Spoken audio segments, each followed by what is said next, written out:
മാലിന്യമുക്തം നവകേരളം ക്യാമ്പയിന്റെ ഭാഗമായി പൊതു ഇടം ജനകീയ ശുചീകരണ പ്രവർത്തനങ്ങൾക്ക് പാമ്പാടി ബ്ലോക്കിൽ തുടക്കമായി. ബ്ലോക്ക് പഞ്ചായത്ത് തല പരിപാടിയുടെ ഭാഗമായി അരുവിക്കുഴി ടൂറിസ്റ്റ് കേന്ദ്രം വൃത്തിയാക്കി. ശുചീകരണ പരിപാടിയുടെ ഉദ്ഘാടനം Pampady block panchayat president Betty Roy Maniyangattu നിർവഹിച്ചു. സംസ്ഥാന സർക്കാരിന്റെ മാലിന്യമുക്ത നവകേരളം പദ്ധതിയോടനുബന്ധിച്ച് നമ്മുടെ ത്രിതല പഞ്ചായത്ത് അല്ലെങ്കിൽ തദ്ദേശ സ്വയംഭരണ സ്ഥാപനങ്ങൾ മൂന്നാഴ്ച കൂടുമ്പോൾ മൂന്നാം ശനിയാഴ്ച നമ്മുടെ ഒരു ശുചീകരണ ക്യാമ്പയിൻ നടത്തണമെന്ന് ഗവൺമെൻറ് നിർദ്ദേശമുണ്ട്.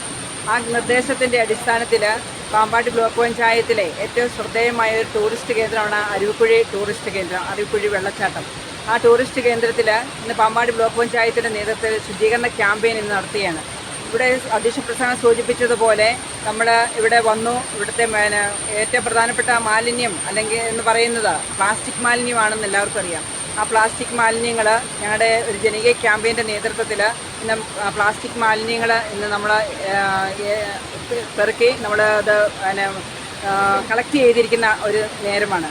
Block vice president professor MK Radhakrishnan അധ്യക്ഷനായിരുന്നു. Block joint BDO Shinu George സ്വാഗതവും ശുചിത്വ mission Pampady block resource person Harikumar Mattakkara നന്ദിയും പറഞ്ഞു.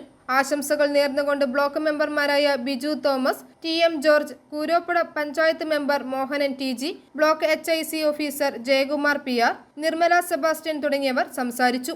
സംസ്ഥാന മന്ത്രിതല യോഗ തീരുമാനപ്രകാരം നവംബർ 1 വരെ എല്ലാ മൂന്നാം ശനിയാഴ്ചകളിലുമാണ് തദ്ദേശ സ്വയംഭരണ സ്ഥാപനങ്ങൾ ജനകീയ ശുചീകരണ പ്രവർത്തനങ്ങൾ പൊതു ഇടങ്ങളിൽ നടത്തുന്നത്. സന്നദ്ധ സംഘടനകൾക്കും ഈ പരിപാടിയിൽ പങ്കുചേരാൻ അവസരമുണ്ട്. മികച്ച പ്രവർത്തനം നടത്തുന്ന സംഘടനകൾക്ക് പുരസ്കാരങ്ങളും വിതരണം ചെയ്യും. i4E news, Ettumanoor.